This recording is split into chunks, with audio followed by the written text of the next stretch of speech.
we are doing the countdown. Well, I guess we're live. There we are. Yeah. What's up, everybody? I'm Dustin Coiner of Talkin Motorbikes, TrackDaz here in Southern California, and I'm on with that dude on the R1, Ben Smith. What's up, buddy? What's up? Yeah, you're an R1 guy yourself too, right? I didn't have time to ask you that question, but.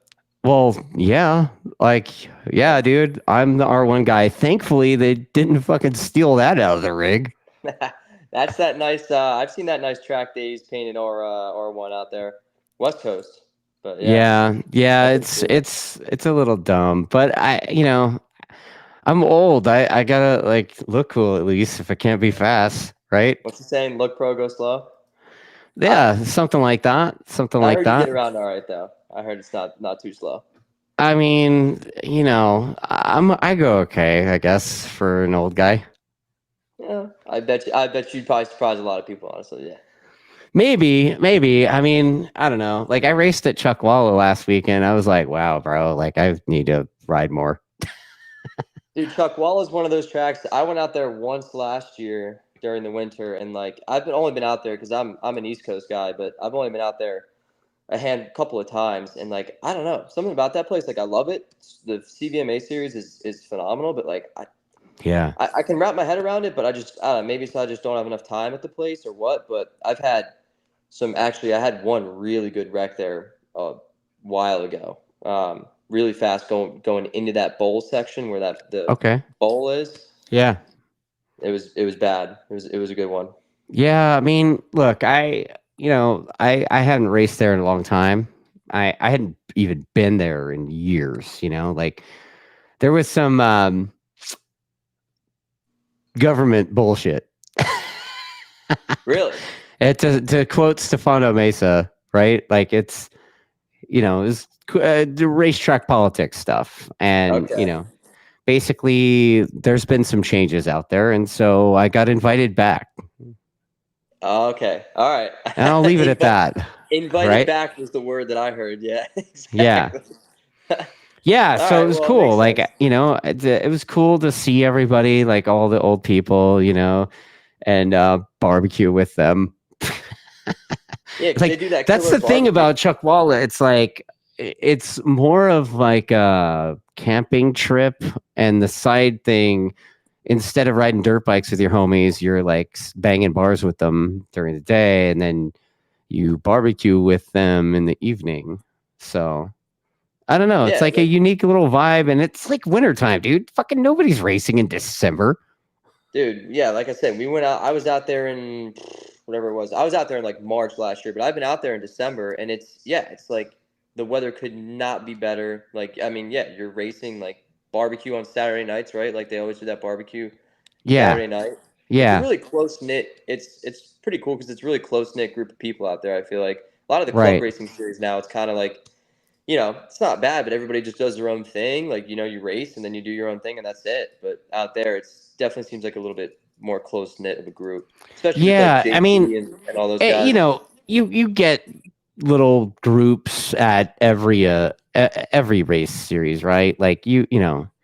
There's always somebody, back in the day when I raced AFM, it was that SV dude, Jason Catching would always have this epic spread and everything. And then the last couple of years I did some stuff and what's his name?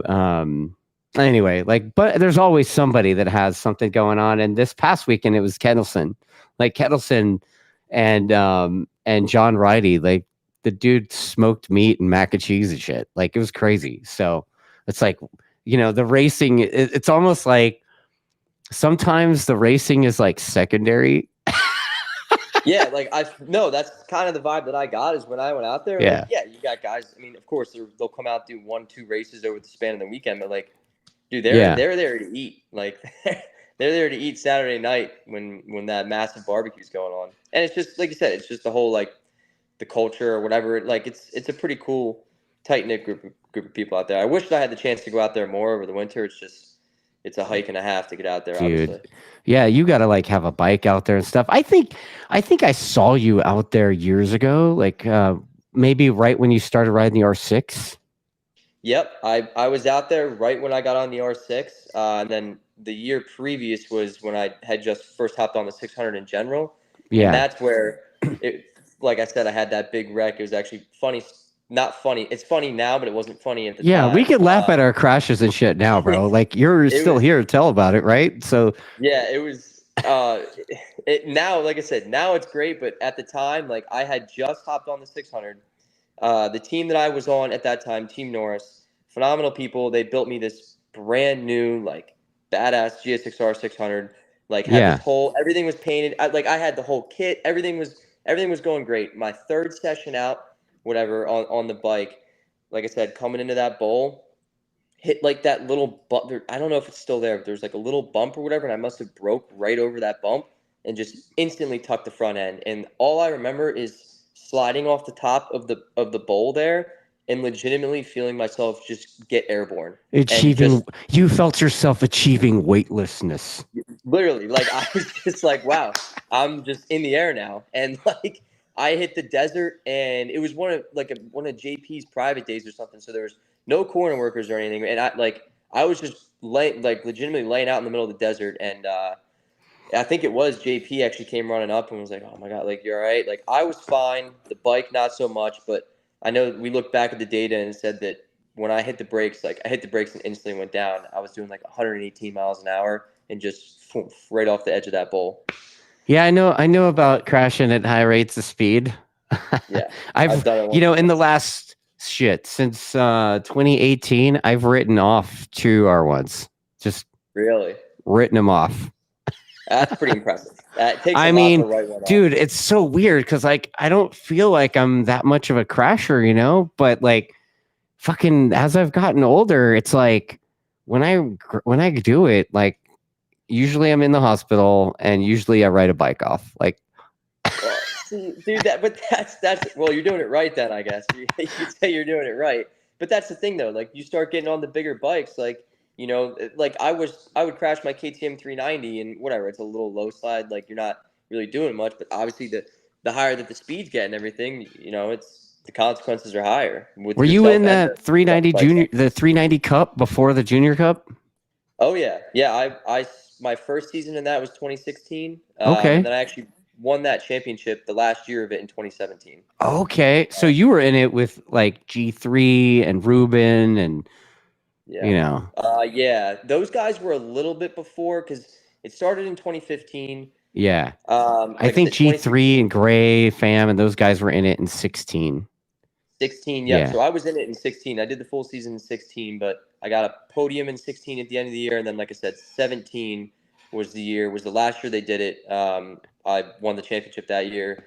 And Before they turned it into the Ninja 400 Cup. it went from the KTM Cup to the Ninja 400 Cup. So, I mean, Right. it's all in how you look at it. But yeah.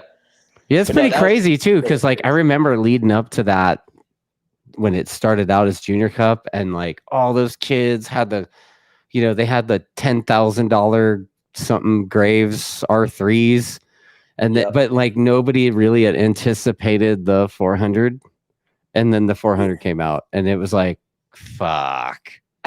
Yeah, because Graves put together that whole program for the R3s. Like I remember they Mm-hmm. all went out to Button Willow or whatever it was, and they all tested it. Like it was a legit program. And then, like you Yeah. said, 400 came out and it was faster. Just I probably right out of. I mean, it's 400 cc's. It's an extra 100 cc's over the R3. Right. But that's why I liked that KTM series. I was the biggest. I still am the biggest proponent of that because it was so simple. Everybody's Yeah. on the same bike. It's it simply came down to like rider talent. Like that is what it is. There Yeah. was no like crazy electronics packages for these tiny bikes. Like it was cost effective as it could have been. Unless And you blew your head gasket, right? yeah, which was a pretty common frequency. I'm pretty sure on those bikes. Like it wasn't perfect, but I mean for the most part, like I stand by any sort of spec series like that in my Yeah. opinion. I mean, it's cool to have those spec series like that. Like in Europe, they do like, they've had the R3 Cup thing, R7 Cup, whatever, R6 even. And Yeah. it'd be cool to have some kind of spec class like that. But it's fucking racing, man. Like spec classes shouldn't be the main thing, No, I don't, no, it shouldn't be the main thing. Because I mean, you got to have the manufacturers involved. Like the more manufacturers you got involved, I mean, everybody knows the better that it's going to be. So I get right. it. If there could be a happy medium, I think between the spec classes and the, your manufacturer class racing, that's ideal. But I don't know. I'm just living in the heyday of the KTM Cup days, and we would have so much fun. Honestly, probably more fun off the racetrack than we had on the Oh, race. I I know. mean, we had I a ton know of fun about on the some of y'all racetrack. But shenanigans in the yeah, pits back it then. got wild in the pits. Like we were all like 15, 16 years old on the pit bikes and stuff. Like it was a lot of fun though. And you know what's crazy is like a lot of the kids that were racing with you back then probably still aren't. I know that Ashton Yates is still going, right? Um, Yeah. there's a few that are still going, but a lot of the kids are out. They're Yeah. you And know, unfortunately, I mean, yeah, unfortunately, like it's dude, I it's think part of the Ruben's sport. like Ruben Casares is like a sheriff or something. No way. Yeah, Really? and Gabe Hernandez is a dentist, or he's training to It's be a dentist, it's right? crazy to see how like you can have such a like you're so invested in racing at that age, and then it's Yeah, for some like I'm so thankful that I still have this going, and like that's what I want to make yeah, happen. But like you said, a lot of people that were in that and I raced against, they're now a dentist or they're a sheriff or they're like yeah. it's wild to think about. Like, So damn, how we old were are on you the now? racetrack. I'm only 23. You're Like I'm not even. 23. Yeah, I know. I'm talking like this was back in the heyday. This was Oh, only I like know, a right? Yeah, handful of years ago. yeah. Like Yeah. I remember coaching a bunch of those kids, and Ken Hill and I had this whole thing. It was like, when we sent G3 to rookies tryouts, he had sent Masiato. And so, Yeah. we're coaching, and I'm at champ school working, and he's got a one-on-one thing with Maz, getting him ready, dialed in for rookies. So then, there was like a whole thing, and I was like, oh, well, my kid actually made it. So Damn. I'm not gonna say Maz is. I'm good friends with him. I mean, I like both of them. oh I'm good no, friends dude, with I Maz. like him too, But, man. It was more yeah. of like a competition between me and Ken, really. Not Oh, okay. yeah. Okay, I got you. Yeah. Yeah, And so it's Ken like, too, oh man. well, because fuck, like the that's a weird, like, how they pick who gets in or whatever is like seemingly arbitrary, right? So Yeah. And it's definitely a weird process. Like I actually we applied for the joked that Rookies Gabe Cup. had the perfect last name, Yeah, you know? exactly. I mean, I don't want to. Yeah, I don't want to say it, but yeah, it does. It definitely helps. It Yeah, definitely helps. Like I applied for it back in before I did the KTM Cup, I believe. But I actually got like I've been a taller. I'm not that tall, but for the paddock, like I'm on the taller side, and those bikes are like those Rookies Cups bikes are tiny, yeah. and I mean, I you didn't weren't even as big make as it. Ashton was on the thing. No, Ashton Ashton was was like, bigger than me. Yeah. He's yeah, still taller than me for sure. But yeah. they denied me just because of my height. Like I was like too tall. Like I would not have fit well on those rookies cup bikes, which understandably so, but like they're definitely strict. Well, So you know what? We got a good thing going here, and I hate to interrupt it, but I got to get to the comments before it just goes crazy. So, yeah. I All mean, right. you have some fans here, bro. So, I mean, obviously, we have the Honda guy on. Trevor's Yeah. commenting. You know him, right? Trevor, I just saw him not too long ago down at Jennings. Yeah. Yeah, he was saying something like that, but he's basically saying congrats on the sponsorship stuff, and then he's commenting on the fact that I shaved my beard off. So, yeah. That's more Um, important. Yeah. there's a few of those comments. David Booknick says it's there. There's always drama. Or something. Does that mean TrackDaz is going to return to Chuck Walla? You know what? I mean, I don't have anything on the books for 2024, but maybe in the future. I'm saying it's not never. Keep it an open book. There, I that's the am, best yeah, advice you can dude. give. Yep. Like, shit's going good there, man. Like, they got a good Yeah. dude managing that place now. So, I mean, he knows what's on. That dude's switched on. So, I'm sure, when the books get opened up, they might have a spot. Eh, Yeah. Well, that, like I said, that's the perfect response. It's not a yes. It's not a no. Yeah, but it's If the not a books fuck allow it. you. You know what I mean? Yeah, It exactly. was fuck No, you whatever you want. until like, you know. Yeah. So, Eric Davis is saying a joke for Ben. His buckets are still empty. that's What's up that's with a that? that's a funny inside joke. How did I know that comment was going to come up at some point along this What's up with the podcast? buckets? So the buckets are a long-standing story that we had. So last year when I ended up coming back to the Northeast Cycle Outlet team. Kyle Alexander, Eric Davis was there. He was part of Maz's crew. Jonathan Sweely, who's actually my uncle, data guy. Long story Yeah. short, every round on Thursdays it's setup day. Like I'm setting up, I'm helping, like, but for the most part, like it gets done pretty quickly. And we have these water buckets just to tie the canopies down. Oh yeah. And it was always my job to fill up, and we're not talking 1 or 2 water Oh, buckets. We're bro, talking like like this is the 10 to TrackDaz 12. program. We fucking live on the Lowe's Home Depot buckets, Exactly. right? The Lowe's buckets, the Lowe's buckets. But anyway, I didn't do it for like one round. I probably didn't do it for one round. And then they started to get on me about it. And then it just became like this ongoing joke. It would be like late afternoon on a Thursday or even Friday morning. And Eric or Kyle would be like, where are the buckets? The buckets still aren't filled. So we go like half a weekend with like buckets not being filled just because, like, I don't know, I just didn't get around to it or something. But eventually, I got the buckets filled. Eric can attest to the fact that I did eventually get the buckets filled. But you went and fucked up that one time, and yes, so basically, that's basically going to follow you the rest of your racing career. that's just how it goes. Especially under that tent, which I'm fine with it because it keeps it fun. But that stuff like that definitely it tends to stick around. But whatever, Eric, I'll look. The buckets Wow. are open. You can fill the buckets as well. So Wow, dude. Wow. yeah, the Okay, buckets are in. so let's see here. I've got some stuff going back and forth between Trevor Watson, Rafael Pacheco, and Ricky Bobby about Brazilian barbecue. I don't know what's about that. Man, you've got your West Coast barbecue out at CVMA. You gotta come try the East Coast Hey, version you know of what, barbecue. dude? I might have to do that. Like, I know It's some guys that probably give me a bike to play with. So who knows, man? I know There we Ricky go. Bobby's been trying to scumbag me to coming out there for a minute. I can guarantee you, Ricky Bobby could get you out here. Yeah, I was at Jennings right where I was talking about with Trevor. We were at Track Day winter. John Cook's last event a couple weeks ago at Jennings. They had a killer barbecue on Saturday night, Brazilian barbecue. So ate a shit ton of barbecue there, and then Ricky Bobby and I were at Roebling only like 2 weekends ago, and they also had a barbecue.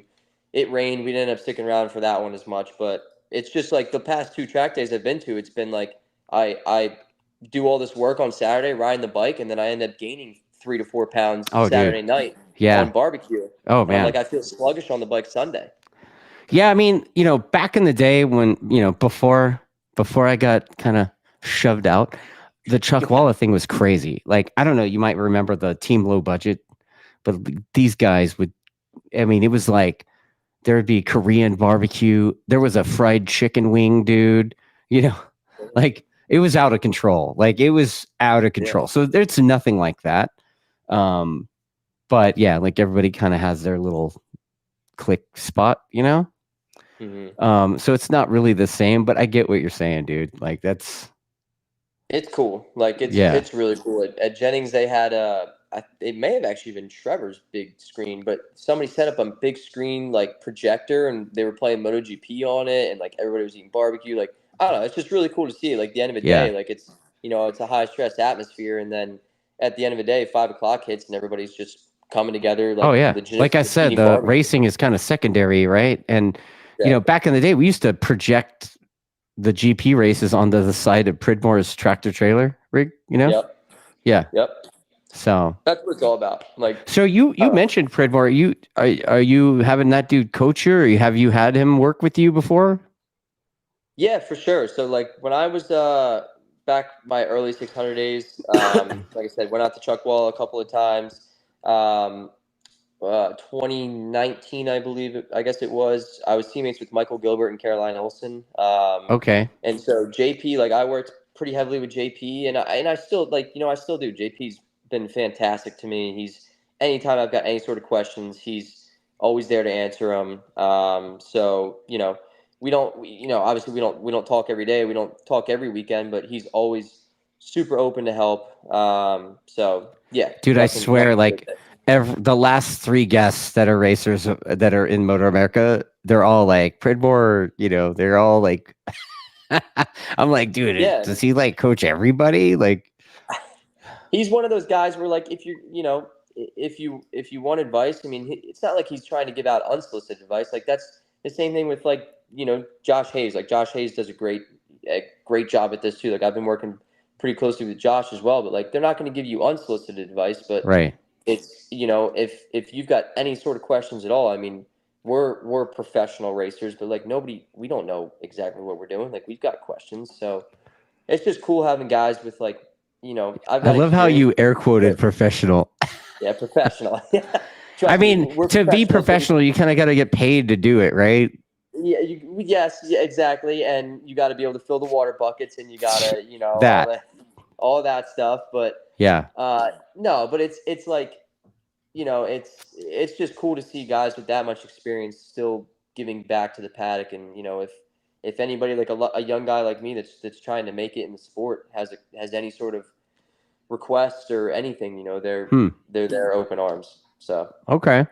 Yeah. I mean, like just saying, like the last few guests, like Nolan Lampkin and Joe Lamandry, like they're all about it, So yeah. it sounds like you kind of do your own thing, and then you're like, if you get stuck or have a question, then you go to Pridmore and he gives you the rundown, or is that how it goes? Yeah, to an extent. Yeah, like I said, either Pridmore or Hayes. Honestly, Hayes has been since my KTM days. Josh has been super super helpful. Like even when I was racing against him on the 600s for that short period of time when we were both in that class, um, he had my number a decent amount of the times. But on very few occasions, we would be close. Like he would still be giving me advice, and I'm like, Yeah. I'm lining up next to this dude, and he's telling me exactly what he's doing. So if that just goes to show like character, they didn't get this far Yeah. for no reason. So I mean, those dudes have been around forever. I mean, shit. When I started racing, Josh Hayes was racing. yeah, exactly. Yeah, Like, which and that was the like dude, in the late yeah, 90s. Like, the dude's been around. He's the goat. Now he's the goat. Like he yeah. did it I this year. mean, So yeah, he's still kind of padding his record book run, right? yeah, I'm sure. I wouldn't be. I don't know what his plans are for next year. I don't know. I haven't talked to him about it, but if he's there, I'm sure that he'll. I would He'll be take a trying to stab and say he'll win, probably add a few more. Yeah. So Yeah, I mean, it might be even harder this year, than it was this past year because, you got PJ in there again. And yeah, that guy's like an that's axe murderer in that class. yeah. That dude knows how to ride a. He definitely knows how to ride a middleweight bike. I was listening to somebody else's podcast. I think he was on somebody else's podcast. He was talking about his time over in Europe racing against like Keenan Sofoglu and all that stuff in World Supersport. And yeah, Yeah. he's been second in the World Championship. Don't quote me on this, but I think maybe twice, 2 years Yeah, dude. separately. He's a Like beast. yeah, he knows how to. I mean, he knows how to ride a That dude 1000 as well. that dude Obviously, definitely knows how to ride a motorbike for sure. yeah, Like he's yeah, that he's that lunatic. And like, I think the Ducati thing kind of works for him too. And maybe he'll be back on Superbike at some point. So be kind of cool to see that class. I mean, I'm picking that dude to win Super Sport this year. Even though yeah. he's on something other than a Yamaha, I'm just being real. Yeah, well, no, I mean, realistically, yeah, I think that you just have to look at the last couple of years and who's been successful on what. Like I said, we had. I mean, I've been racing Yamahas for 5 years or so now. Yeah, So and I love the R1. The R1's been great. The R6 was phenomenal too, but I was so surprised about how similar the R6 and the R1 felt, as similar as they can be between the difference of Right. 600 and 1,000. Yeah, I But was gonna talk to you about that. Like you're one of those dudes. I've done it too. I used to race an R6 and I'm racing an R1, and I have been ruining R1s basically since 2015. writing them off. Like I said, this is let's see, I had a 15 and 18. I sold that one. And then I had a 20 and I had to write that one off. And then I have a 2022 now. Like Testing them all. yeah. Every year you got it down pat. Yeah, I mean, there's the silver motors, the black motors, and the different electronics and the longer swing arm, right? Basically it. Yeah. Yeah. But yeah, I mean, it's a phenomenal package. Like I said, I mean, for instance, this is like the perfect example. I mean, we put that bike that I raced at Brainerd this year when my whole program just completely flipped upside down. In middle What of happened last with your season. program first? That was a whole. So started out the season racing fully in Superbike, Yeah. theoretically.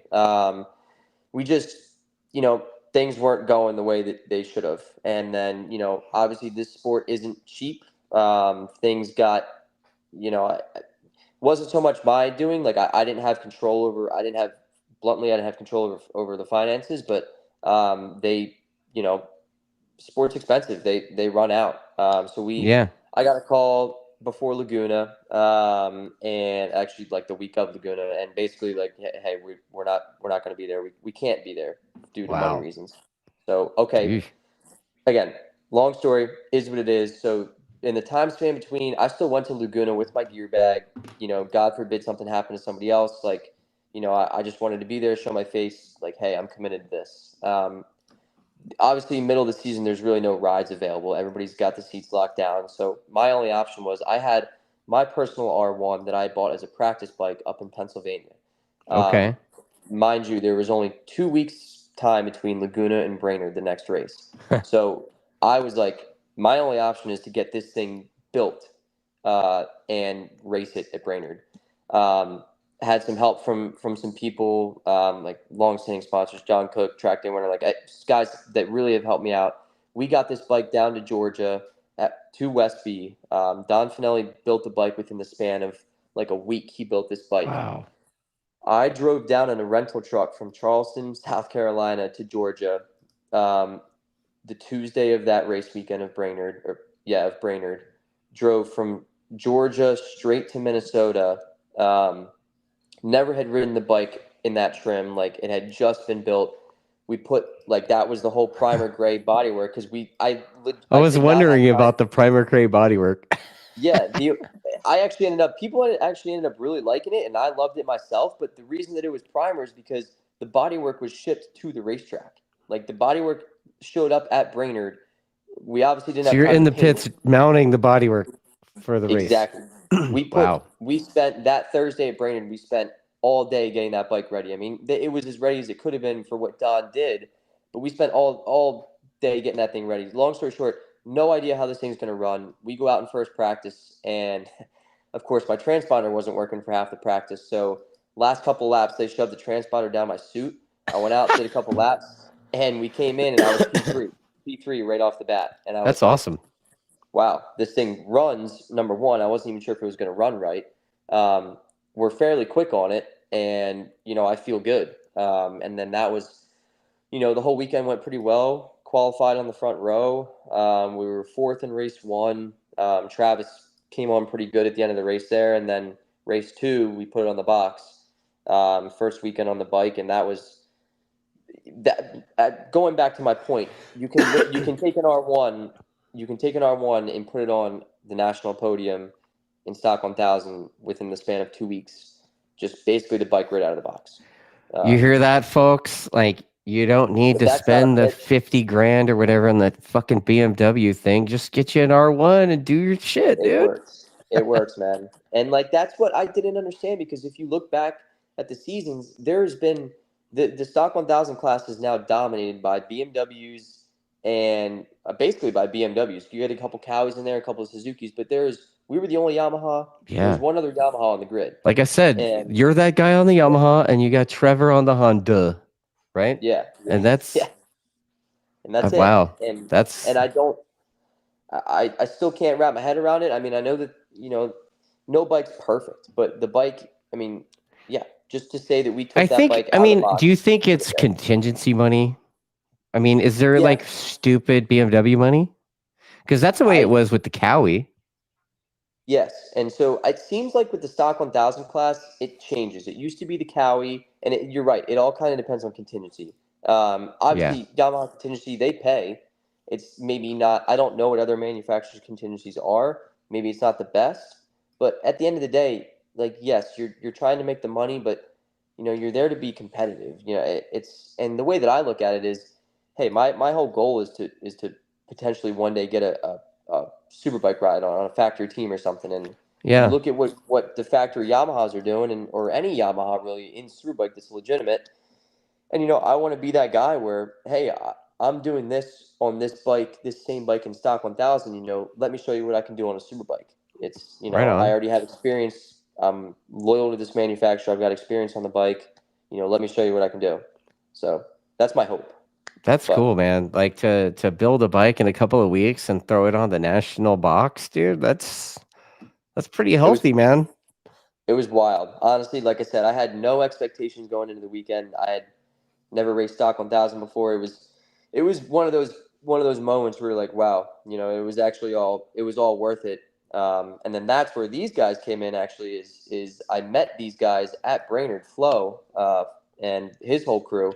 So is that like And a law firm? What is that? yes, so Flo4LAW is the law firm. He owns a law firm out of Texas. I believe it's Dallas, Texas. I don't quote me Okay. for sure on that. I believe it's Texas. Yes.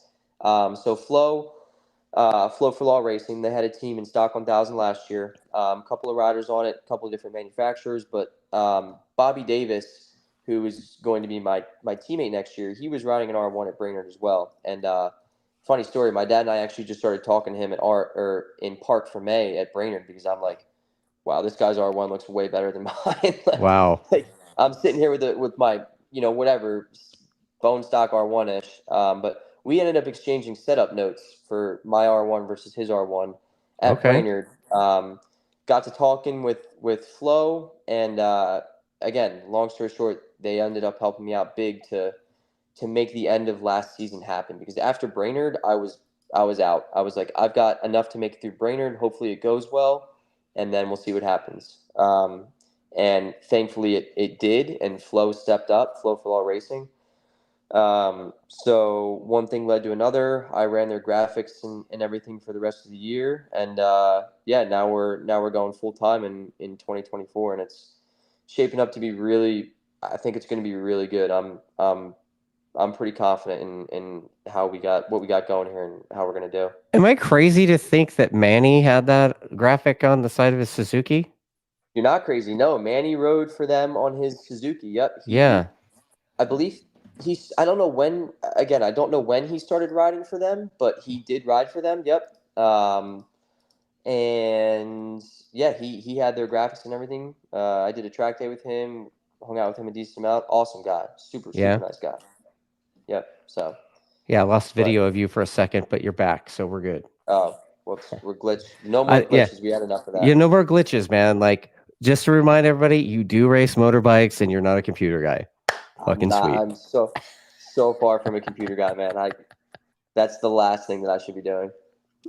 So, But like this sport is you know what? Before I continue, I gotta like go through some more comments, dude. Like we got mad you got comments some? coming in. All Yeah, right, there's good. let's see. Rhino Racing Yeah, says yeah, that you have a great support system and crew around you, especially your dad. Just yep, ask Ben about his dad being the best wingman ever, especially at Road America weekends. Your dad's the best wingman?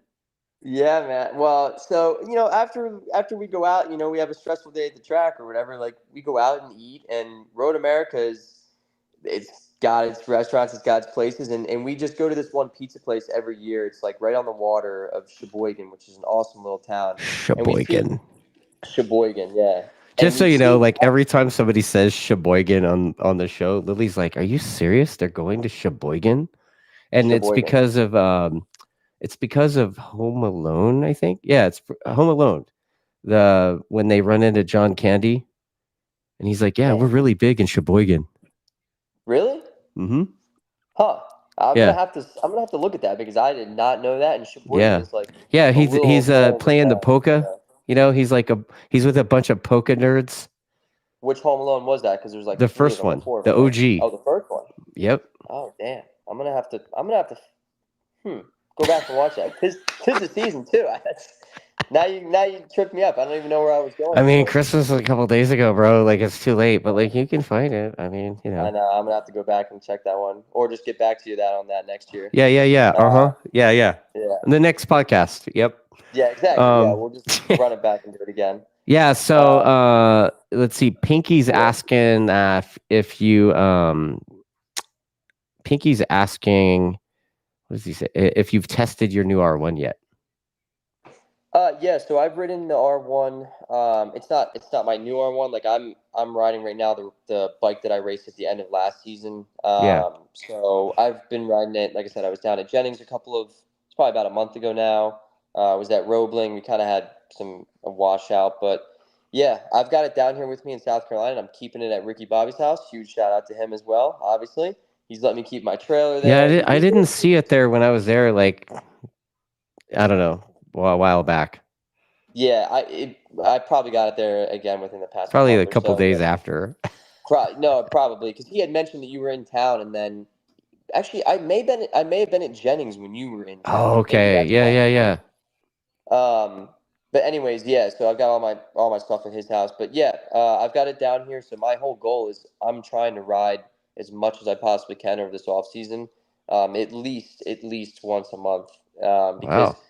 one thing that I feel like I've lacked a little bit maybe per se in some of the previous off seasons is that like I don't really have the chance to ride. I never really had the chance to ride over the off season. So I would come into the first round, only having been on the bike once, maybe twice the whole off season and that's, however many months.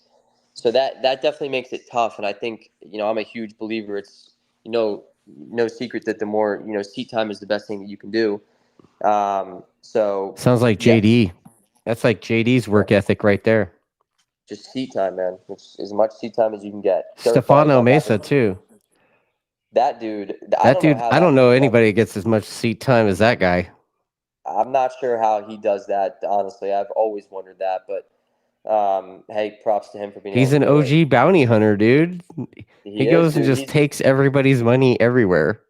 He's a modern day. He's a modern day bounty hunter. They But used to he's be big back OG in the though. day, but Like he's traveling yeah. across wherever and going wherever, No, the you dude, know? the dude hustles. That's for sure. I mean, like I said, I give him massive credit.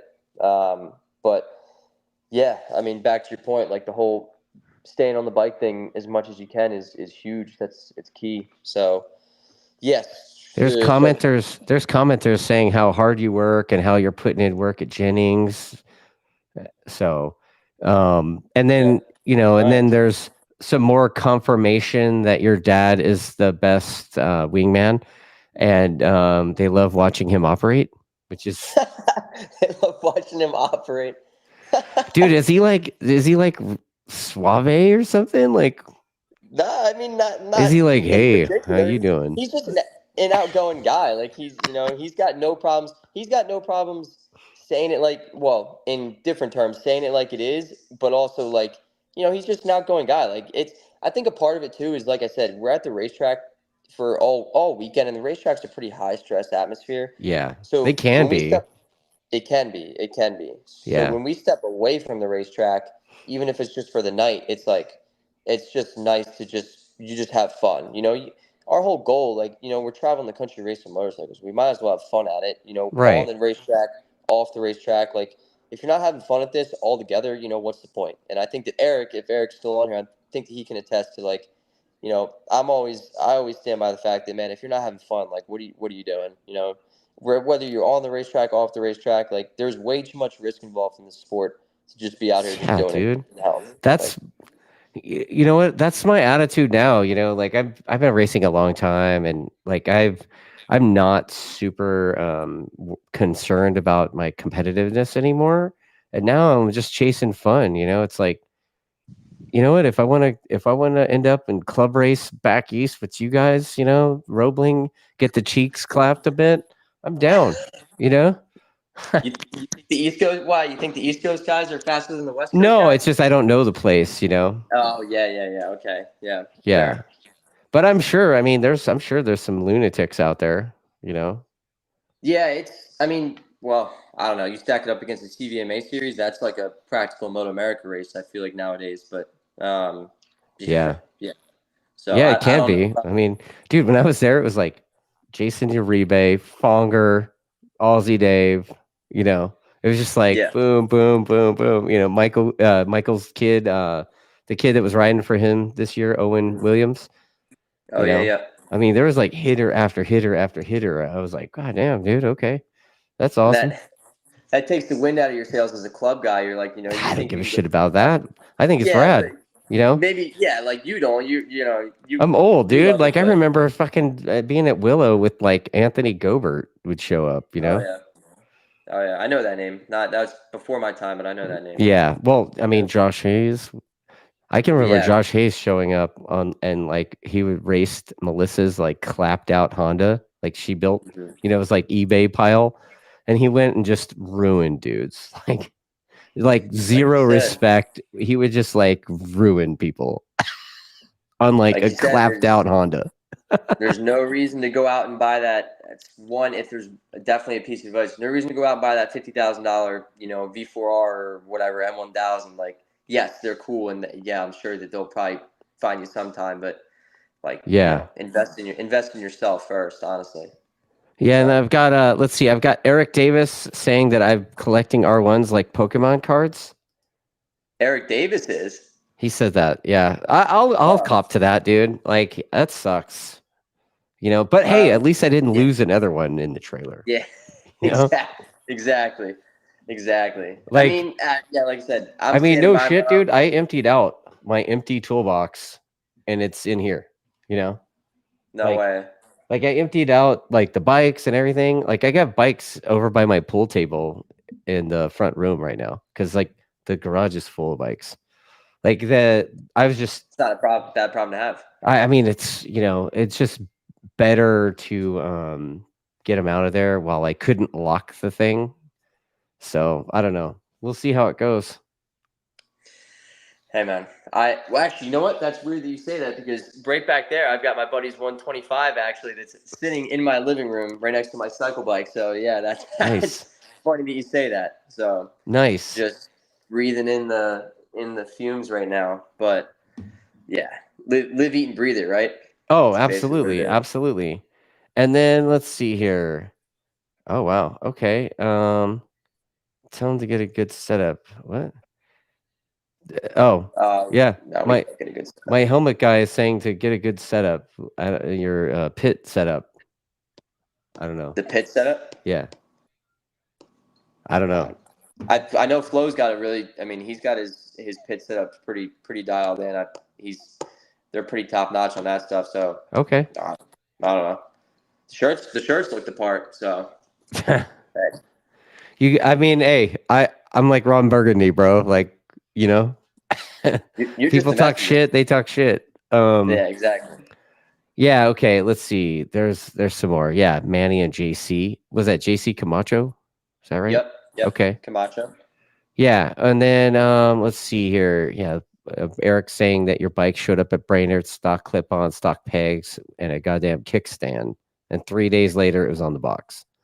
That sounds like a better story than your version of the story. All right. Well, if it really, I appreciate Eric's small embellishments. It was pretty close, but I mean, yeah. I mean, Like it wasn't Heron in 18 when the truck broke down on the way to the track, and like No. he raced his R1S like that they put together in the pits to the podium at Road Atlanta. Like that's Dude, It in sounds better. I'll Superbike. say that. Yeah, in Superbike, I'll say that. But I mean, realistically, it was pretty dang close to stock, but it wasn't to that extent. Yeah. I gotta say, but you know. So, what do this sport is expensive. We talk about that. What is it that do you do something to make money or? I mean, yeah. So I just recently graduated college actually, and I've been in school. Like I know, I mean, this goes into a whole nother rabbit hole, but like I've been public school my entire life.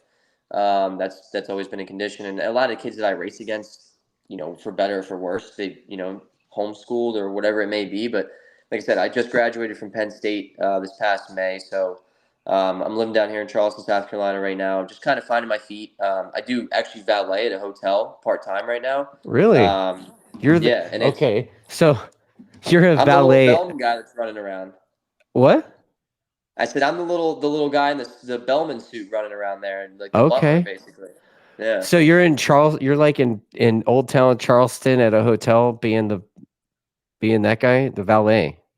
being the valet. Well, it's like What's the coolest thing you've gotten to valet? oh, dude, we had Because a I know couple of. that Charleston's pretty. It's pretty high touch It can be for that bougie, stuff. right? Like it's Yeah, it's and this southern is as a shit, but it's super bougie there. Like I saw a lot of yeah. Lambos and shit. So And this hotel, it's like the number, like, yeah, it is like the number one hotel in Charleston as far as luxury goes or whatever. And a couple months ago, we had this guy pull up. If anybody knows what a Pagani is, it's a super shut exotic. up, dude. Rolled in Yeah, at a Pagani. not three of them, three Paganis. He had Shut three Paganis. up. Yeah, dude. He was at a car show in Austin, Texas, actually, I believe. And Wow. he was having him flown around. He was co-owner or owner of this big. It's called DuPont. It's a big, basically, I believe medical, something to do in the medical field, but like you know, crazy money. Showed up with three Paganis. We didn't get to touch them unfortunately, but we've seen some pretty crazy cars because yeah, you'll just get people like that. You'll get celebrities that just pull up like randomly. You'd be surprised. Yeah. So Yeah. I mean, yeah. my wife and I super dug Charleston. The whole vibe there was like, it's like the way I described it to Ricky Bobby, because he asked me what I thought about it, but it was like, it's exactly like, I don't know, San Francisco without all the trash and bums, That's a pretty good way to put it, honestly. Yeah, yeah. I mean, right? I've spent a little time in San Francisco. I could see that. Yeah. Or Yeah, it's it's cool. like that, and a combination between that and like the vibe of like Newport Beach. Yeah, because I mean, legit, the beach is 10 minutes away from downtown here, which is awesome. Yeah.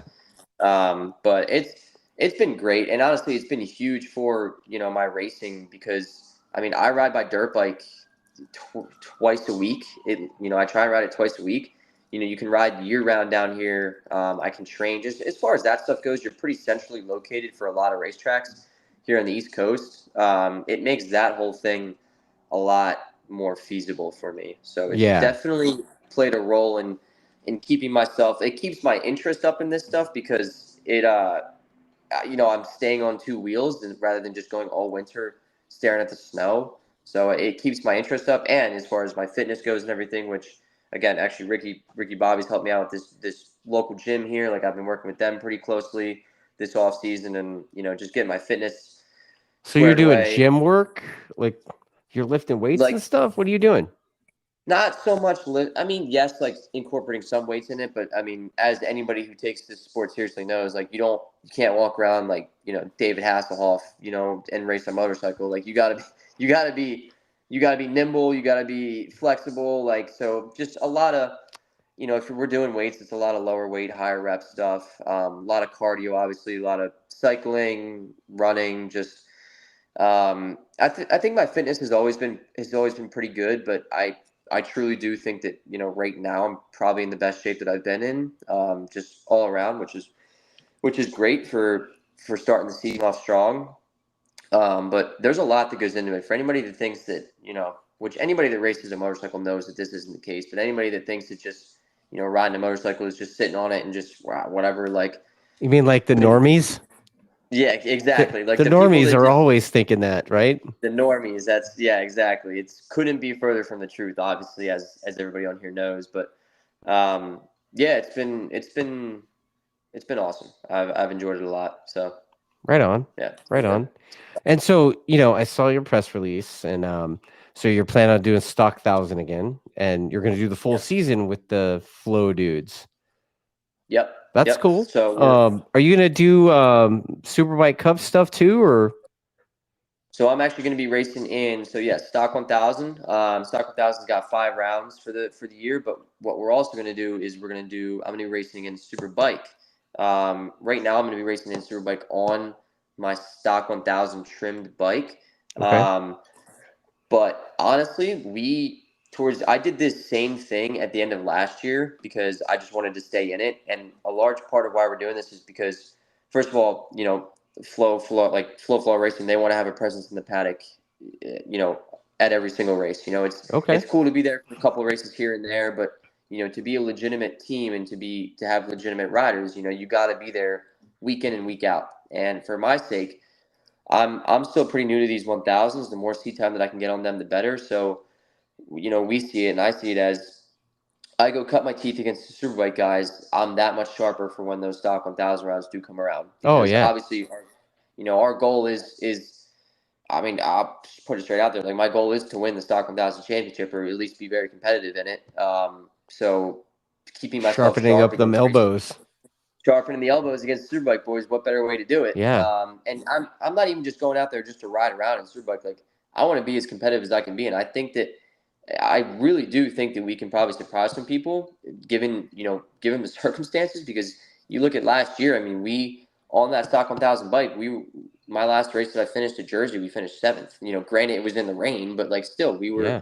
in the top 10 all or both races at Pittsburgh as well on the stock bike. So like, Yeah. I think that given the way that this off season's going so far and the way that I feel on the bike right now, like I think that I I would like to say we hopefully can surprise some people in that class as well. But it's gonna be good. The team's gonna have a really nice presence in the paddock. Like I said, being there week in and week out, that much more exposure for them, for myself. I'm gonna be keeping the elbows sharp. I know my teammate Bobby's gonna be doing the same. Yeah.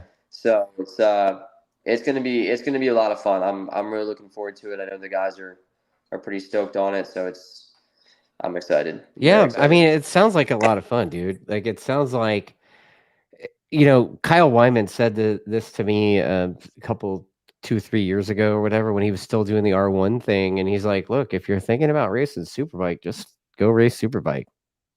Exactly. Like don't worry Yep. about the parts or whatever. That shit will happen later. Just go and do it so you get a taste and you know what you're up against. You know what you need.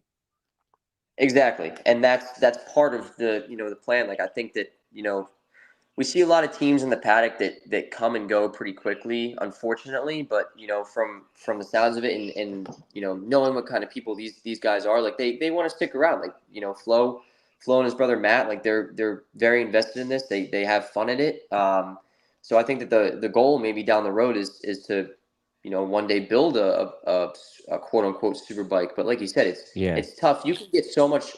You would almost be better off. I'm actually a full believer that we are better off in this situation now rather than just going out and either buying a full blown superbike or building a full blown superbike Right. right off the bat, because you can get yourself so lost in a superbike where you'd Yeah. be better. Like you said, if you want to go race superbike, just go do it. It's still a 1000. Like does it have all the little trick parts in the motor that a superbike does? No, but at the same time, you're figuring out the base of it. Like you're Right. doing it the right way. You're taking it step by step. You're not just going to get in over your head and be out. So do You know. you have you ever spoken to Richard Stamboli from Attack?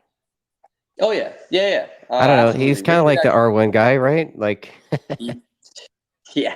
Hey, if I could pick anybody's brain on an R, it would be him. yeah. Him and the guys from Westby. But I know they work really closely together. But yeah, Richard. Yeah, like I don't know Richard. I can't say that I know him really that personally, but we've definitely spoken, and he helped out more heavily when I was on my R6 program because on my R6 program, I was basically on the same spec motor that like they ran at the Daytona 200. I don't know if there were some Right. differences there with the rules or whatever, but more or Right. less on that same spec motor. So we worked pretty closely with him as far as building those motors and getting those dialed in. But Well, yeah, I know like Richard's real big on helping the Yamaha guys, especially the Yamaha guys that are running attack performance parts on their stuff. that's me. So, I will stand by his rear set. I mean, a lot of his parts, but especially his rear sets, dude. yeah. I won't. His rear sets I've been running for years now, and like Yeah. they're awesome. Yeah, They're killer. me too. Like Yeah. I've probably been running attack performance stuff for longer than you've been. Well, no, absolutely. Actually, the 20 years, over 20 years now, I've been running attack stuff. Yeah, Yeah. I wasn't even walking around I at know, that right? point. So weird. Yeah, I mean, Man, it's Richard and I crazy to think about. are good friends, and I know that he does a lot of stuff. He's pretty busy right now, obviously, trying to build winning championship team. Like the work never Yep. ends. But I'm sure there'd be some kind of help there if you were going down that road that you're talking about. Exactly, You and know, that's kind of from my point of view as a young rider who's again trying to make it in the superbike yeah, class. It's this is a proven. Obviously, Richard's putting out a proven package. It yeah, wins championships. Yamaha is capable. Why not try to be that guy that's next in line, or so maybe to say, hey, I'm fast on this bike in this trim. Like again, give yeah. me can I get a shot at your bike? Just give me a test or whatever it may be. It's something. Richard, please. It's so. What's weird is like you don't think of how different it really is until you ride the thing, and you're like, oh damn, this thing is like really like. I mean, everything like the Have way it you makes. ridden it? Oh yeah, of course. Oh, man, I didn't need to hear that. I'm like a I'm crash test jealous. dummy, dude. Like anything new, yeah. So, but yeah, like I noticed that like it does everything. It's everything better. Like I mean, the way the suspension works, the way the power comes on, it's a lot more power. The way the brakes work, like everything. The feel of the gigantic fork tubes. Like everything just doesn't feel the same. So, Yeah, truthfully, it's really physical to ride because like to get it to do the stuff, you got to kind of choke it a little bit, and like I'm kind of a puss, so like, like Richard, this is not for me, man. yeah, dude, I'm like, wow, bro, like I totally suck. This thing just exposed me for being a shitbag. Like, I really got to grow a pair to ride this thing, damn. Like, yeah, not easy. But which yeah, is crazy though that you say that because you watch Gagne ride it, and it's like yeah. it He looks rides like the it like dude it's a fucking toy. barely trying. He gets to a point in the corner where obviously, everybody sees it. He's really good at standing the bike up and just, I mean, the electronics, if you listen, I mean, I know you've heard it, but like electronics are going berserk. Like the dude's on it, but Yeah. he looks like, for the most part, he looks like he's out for a Sunday cruise. Yeah, he Like, looks like and he's gonna go get some ice cream, right? yeah, and Yeah, it's like, everybody else is sideways backing it in, all out of shape, and he's just, wheels in line. Like, hey, whatever. yeah. I mean, a lot of that stuff, you still heard it this year, but I mean, quite a bit less. I mean, I know that Richard had to like turn off a lot of the power cuts and stuff just to get the thing down the straightaway because the bikes are so fast. Like he Yeah. can't take away so much power trying to get the thing to not wheelie down the straight. Yeah, and it's tough obviously now that they're going up against the likes of the BMWs. And the Those things are Ducati. rocket ships. The That Ducati is a Ducati rocket is a ship. Like, fucking missile, isn't it? It, dude, it they're sounds fast. it like that thing just sounds different. Like it, I don't That know. thing at Road America, you're standing on the wall at Road America, the front straight, and it's that. And I mean, all the bikes sound crazy, but especially that Ducati, man, it's Yeah, like, wow. You can just hear it's just in a different exhaust note. You're like, wow, that thing right. is So he's are ripping. there anybody that you I mean aside from Josh Hayes, uh anybody that's like that you look up to that you kind of want to emulate their style or whatever to apply it to your own? A little bit. I mean, Like do you want to honestly, break like 22 bar or whatever, like top rack? yeah, dude. Yeah, actually, you probably just stole the words right out of my mouth. I think that Top Rack. I'll go out on a limb here. I think that he's got. I think I saw an article actually that Spees had made a comment that he believes that Top Rack and Marquez are similar on talent levels. I'll go out on a limb and say that I agree with him. Like I know they're different motorcycles. It's a different platform, but dude, Top Rack does things that on that bike where you're like he's not going to get it stopped. Like Yeah. there's no stop. He gets it stopped to the apex and makes the pass at the same time. It's like how does that even his bike control is just unreal. Yeah. It's unreal. So like you basically like if I'm molding the Ben Smith GI Joe model, right? Like you're gonna Yeah. steal the bike Give me the control Top Rack. from Top Rack. What else you Yeah. got? Give me the Top Rack bike control. Give me like the Casey Stoner slide. Like that dude, like watching him slide around like Phillip Island or Okay. something. Okay. I've always thought Casey Stoner was probably one of the most, again, same thing, one of the most talented guys to ever ride a motorcycle. And then I mean, Speeds is obviously an American. Like the dude was a great, like obviously, but I always thought, I always thought Speeds' style. I thought Elbows was so cool. Like if I could have Speeds' style, Stoner's slide control, whatever, fast corner stuff, and then Toprak's, slow bike control, braking and stuff. How about That's a pretty good Rossi's like GI utter Joe. fucking domination of the sport for like over forever? Who's? Oh well, okay, all right. Who's you Rossi's. say? Wow, Yeah, bro. I didn't hear The that first kids, part. they Then don't even respect. I heard utter domination, and I figured that that's who you were talking about. But Yeah. yes, obviously, if I could have the Rossi, his off track stuff, like the Rossi charisma and whatever, like he's so good at that. Obviously, that's why he's got his fan But base. he was But so good on track though, right? Like I mean, yeah, he won however many. That's bad. How many did he end with? How many I did he think end? 9 9. Yeah, world like titles. 9. not just tight. Like Not that's world 6. champion. 9. No. What's Marquez at right now? Is he at 6? I think he's at Or no, he's 6. 6. Yeah. So Yeah. But, I don't know. I mean, I'll go out on another limb and say I think that he could put a 7 on for next year. But that's call me that's a crazy, limb. but That's a limb. That's that's a a big bold limb. statement. Wow, I'm going to hold you to that. I We'll know we'll it's a record bold the we'll statement. record that back and I'll be like, "Oh yeah, But you remember Ben it said was it." December. Yeah, dude. Hey, when it comes to fruition, I don't want to hear any. I'm just saying that I think that he has a really good shot. Like I think he rode the snot out of that Honda to the point where he just was. I mean, he was crashing all the time. But Yeah. Yeah, we'll I don't know. see. We'll see. Dude's talented. That's going to be exciting, right? Like racing everywhere seems exciting. I mean, like here in the States with the Rahal team coming in, Ben Spies being the team principal, like that's super, super exciting here. And then, obviously Westby's gone, so that's kind of shit. But then we've got SDK riding the Miami Yeah, BMW, right? the BMW. Yep. Yep. So it's cool to see team like yeah. Obviously, Westby leaving was a huge bummer. Like that was a staple in the They were an paddock, and I was institution, basically, they right? were yeah literally an institution, and I was pretty close with a lot of those guys. Like that was a bummer to see, but regardless, you still have teams. It's good to see teams that are coming into the paddock and Yeah. doing that same thing, and you've got the top like obviously the SDK's team and all that are stepping in and.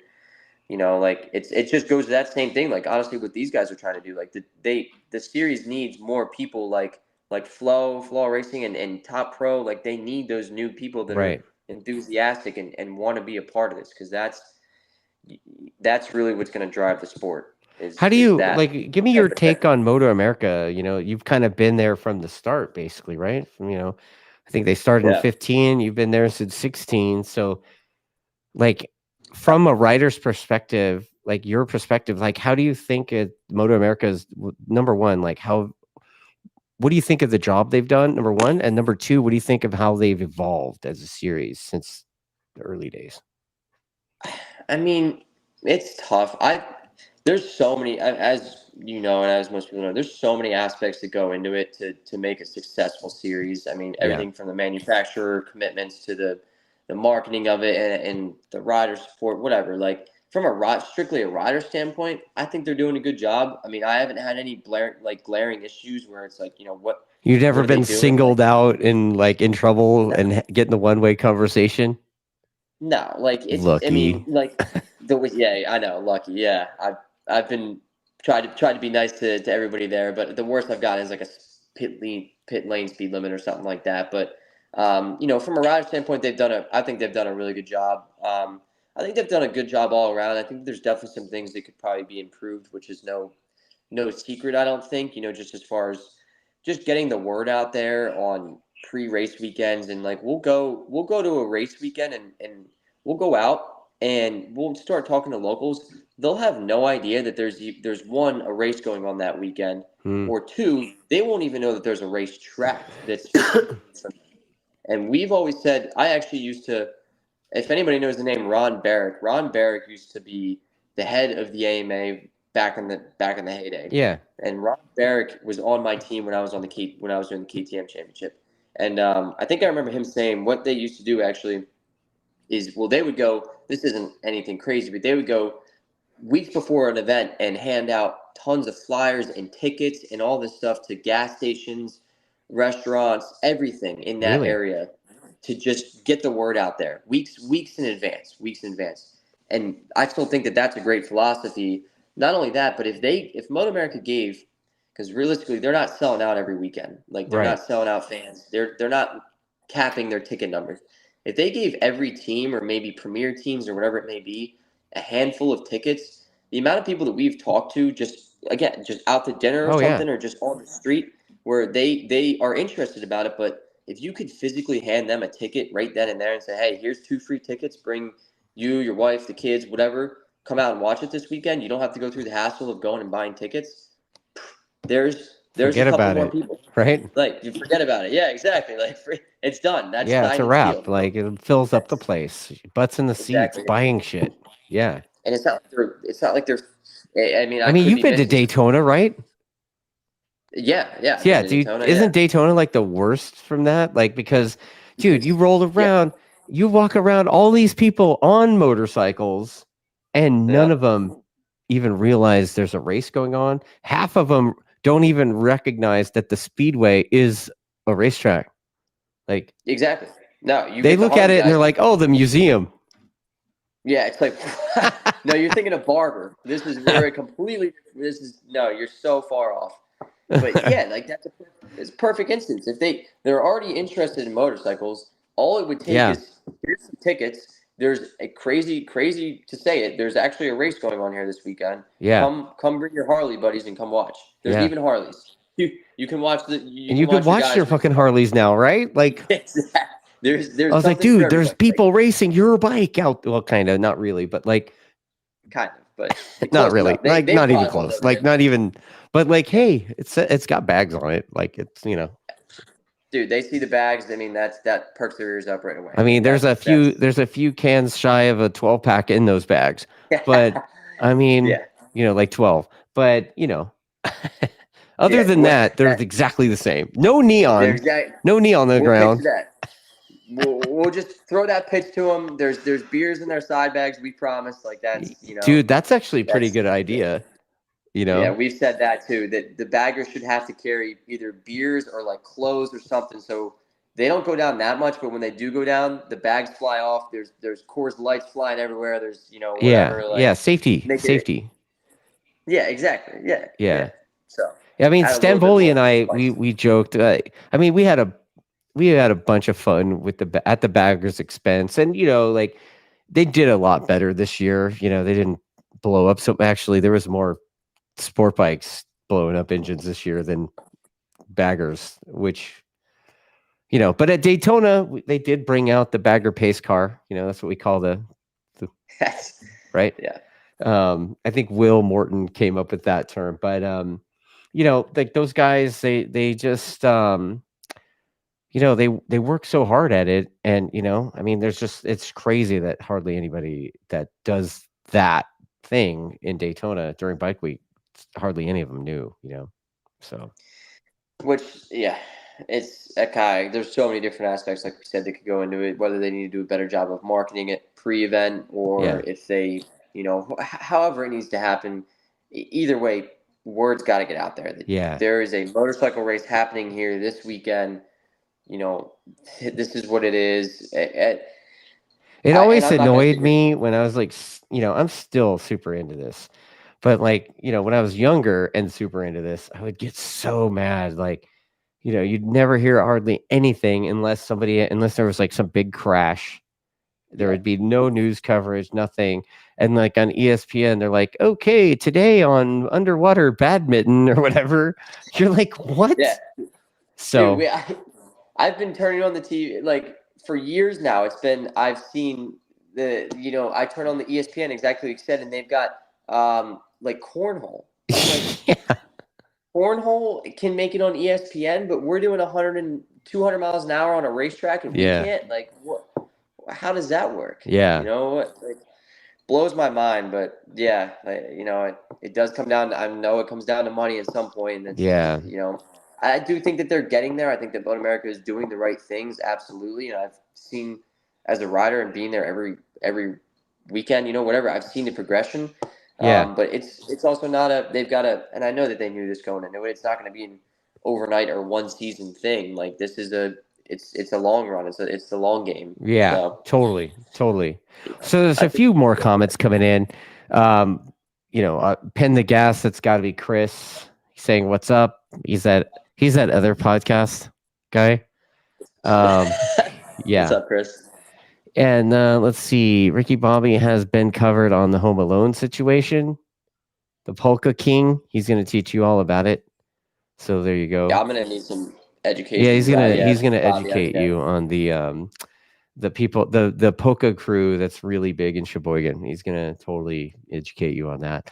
And I'm then gonna need that before I go back 848 there. Evo says that he hears Freddie, from Superbike Unlimited, is trying to put something together to have the Westby guys back on track next season.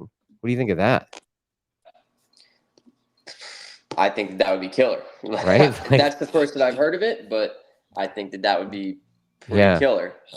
Yeah, if Freddie could pull that off, that'd be something, that'd be really something. That would be It makes me huge. wonder, like, what's going to happen to Skoltz? I mean, Yeah, 'cause because I know that that dude's a madman. And then, he had like a peppered season this year, I guess you could say. But yeah, it's hard to not acknowledge that dude is a fucking superbike beast. He's a front yeah. runner. I He mean, should be in the front every weekend. yeah, for sure. Like the guy, I mean, he's shown like he had his ups and his downs last year, but so Yeah. does everybody every once in a while during the season. But yeah, the guy can ride, and I think that again, the more people like him that you can put on the grid, the Superbike grid, the better it's gonna be. So whether it's no matter what it's on, if he can be on something, Yeah. it's a plus. And then So like August Nord is talking about, agreeing about the marketing or whatever, because like the motorbike bars in Monterey even had soccer on during MotoAmerica weekend.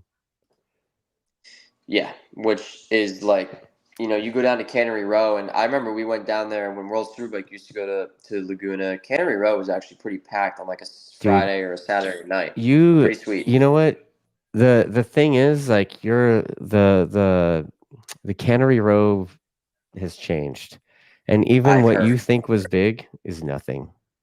I've heard MotoGP or Bro, whatever like was it like used to be crazy. so gnarly, and there would be like, yeah, man, there'd be like a stunt show basically on the street, and like, I mean, any kind of Yeah. shenanigans you could think of were happening. And Yeah. like the entire road be full of bikes all the way down to the aquarium, like all the way, Holy dude, like literally bikes lining both sides of the street all the way down to the aquarium. Yeah, like it's Like not like that standing room nowadays. only on the street, like all the way down to the aquarium. I wish like most packed I've ever seen is like I said a World Superbike weekend, and it's still I mean it's nothing compared to that. Yeah, that was like Uh, World Superbike weekend circa like Colin Edwards. You know what I mean? Like Oh yeah, Neil Hodgson, yeah. Colin Edwards, etc. I've heard some crazy stories about like those types of weekends and those guys Yeah, like Anthony with the RV Gobert. section and stuff. Yeah, Like that fan RV section, like guys going up there, racers going up there. Well, who knows what happens, but they don't come back until really late, or they don't come right. back until the next morning, and it's like, I mean, that's like the It's like heyday, the old Scott Russell stories from Daytona, right? Yeah, that dude. I mean, That dude does. talk Let's about just put it living this the way: dream. Scott Russell does not suck at partying. No, I was gonna say. I think he's probably one of the. I mean, a lot of the dudes back then could do it, but those guys could party until allegedly. Again, this was way before my time, but allegedly could party to 2, 3, or all night. Who knows? I don't know, dude. Show up to I the gym. wouldn't put it. I wouldn't put it past Scott Russell to still be able to party like that. Probably once a partier like that. I mean, he's always Mm-hmm. got to be a partier like Yeah. that. So what's your? Fuck, we're like an hour and 15 into this thing already. Wow. Yeah, I know. I, Wow. I, I Just was I pouring was through here. sorry. I'm barely keeping track of that, but I was like, I'm kind of eyeballing it because I know it's late for you. But like, what's your favorite circuit on the tour? Um, I would say either Road America or Laguna. Yeah, I Um, was thinking Road America because you're a 1,000 guy now. So like, Road America's, especially with that repave that they did, dude. yeah, That place is pretty awesome. I mean, I've always loved Road America. It's sweet. Honestly, though, I would throw Road America. I mean, it's tough to choose Road America, Laguna, but I would throw Road Atlanta up there too. I'm a huge fan of Road Atlanta. really. Um, yeah, always have loved Road Road Atlanta is Atlanta. like a cool, like old school, like carved out of nothing kind of racetrack that's kind of Yeah. badass. It's just exactly. It's just badass. It's got a little bit of everything. Like that first section is so tight, obviously, and Yeah. you've got the forever long back straightaway. It's got elevation. It's got fast, slow. Like, dude, I don't know. Just something about Road Atlanta, and it's like I'm used to just going there. I think part of it is like I'm used to going there to start the season now Okay. because we've been doing that for however many years, and it's like you've just got so much excitement and like just build up going into the first round, and it's like, damn, like I'm so excited to be here. Like this place is so cool. So. So when's the next time you But get to ride? Uh, possibly next weekend. Possibly next Really? weekend, Jennings. Okay. At Jennings. Hopefully, I'm Ken kind Hill, of I Ken Hill says, I think it's Jennings that he goes to. yeah. They started going to Jennings a lot. Yeah, Yep, so Ken yep. Hill says that I could figure out when they're testing and fly out and ride one of their bikes and test with them and do their Dude, you little Ken should. Hill visual exercises and stuff. Yeah, they've got the whole thing down there. CJ LaRoche, I Yeah. know he's my teammate on the R6 Nico program. Yeah, he's got like he's got his 400s down there. He's got his R6. Well, actually now his Gixxer, I believe, but Yeah, his he's got the 750. Suzuki's. Yeah, now he's on the Suzuki's. But yeah, you should come down. It's a blast. Jennings is a really cool motorcycle only I'll let you track. know if I do it. Like, Dude, like let I me know. said, Ken Hill's saying to invite me out, and I'm like, all right, maybe so, dude. If you've got him telling you to come out, you should make it happen. And All right. like I said, I'm only about it's about a 5 hour drive for me. It's really not that bad. So it's I go down there, ride for the weekend, and haul it on back. But yeah, maybe next weekend. If not, I definitely sometime in January. So Yeah, so yeah, Squidvids is saying Road America is butter now, and August Nord is saying Jennings is the cheapest ever, but it's great practice. Great practice too. So yeah. Well, yeah. That's you're getting the best of both worlds there. I guess a yeah, little bit. yeah, It's cheap definitely practice is good, right? Like cheap practice because there's not cheap in this sport. Don't go I know, hand in right? hand Like the together only very way to often. get So cheap practice is to ride the supermoto. yeah, exactly. Or the dirt. Yeah, supermoto dirt bike, whatever. Right. Like Right on. so. Well, Yeah, you know what? but Let's no. wrap this thing, man. Like, you got any sponsors that you like to thank? Yeah, I mean, obviously, Obviously, so Flow. Flow, like I've mentioned them a ton, but it deservingly so. Like I mean, I can't tell you the opportunity that they're providing me here this year. Like I promise everybody on this and everybody, like I will not waste it. It's gonna be one heck of a season. Arai helmets, Yamaha, 4SR's jumping on board this year. I know I'm gonna be riding in 4SR suits, which I'm pretty excited about as well. Hustle Hard Racing, Carbone, and there's a lot of guys, and we're still working out a lot of the sponsorship stuff for next year. But Okay. you know, Ricky Bobby for letting me keep the trailer at the house and everything. John Cook, track day winner, huge. Yeah, man, it's been good. So I'm excited. Well, I wish you the best of luck. You know, am I going to see you at Daytona maybe?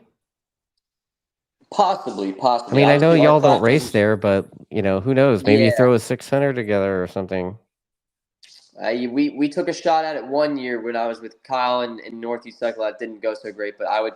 Hey, if anybody's got an R6 or whatever that they want to race, Or let me know. whatever. Jesus. I do. Okay. Not or whatever, but I would like it to be an R6. I'll stay true to my All right. Yamaha fellows out there. But I mean, yeah, hey, I wouldn't take it off the table. So. All right, man. Well, you know what? Another guy I got to root for, man. Like, after talking to everybody, I have so many people I got to root for. It's like shit, dude. Well, dude, keep me up there. I appreciate it. Yeah, man. Thanks to Nunn for having me on. It's been fun. It's been a blast. Yeah, So. right on, dude. Well, like I said, let's wrap this thing, and you know, I wish you the best of luck this season, and hopefully, to see you achieve that goal of the #1 plate on the front of that thing in stock 1000. There we go, man. We want number one plate on another Yamaha this year, so let's make it happen. All right, man.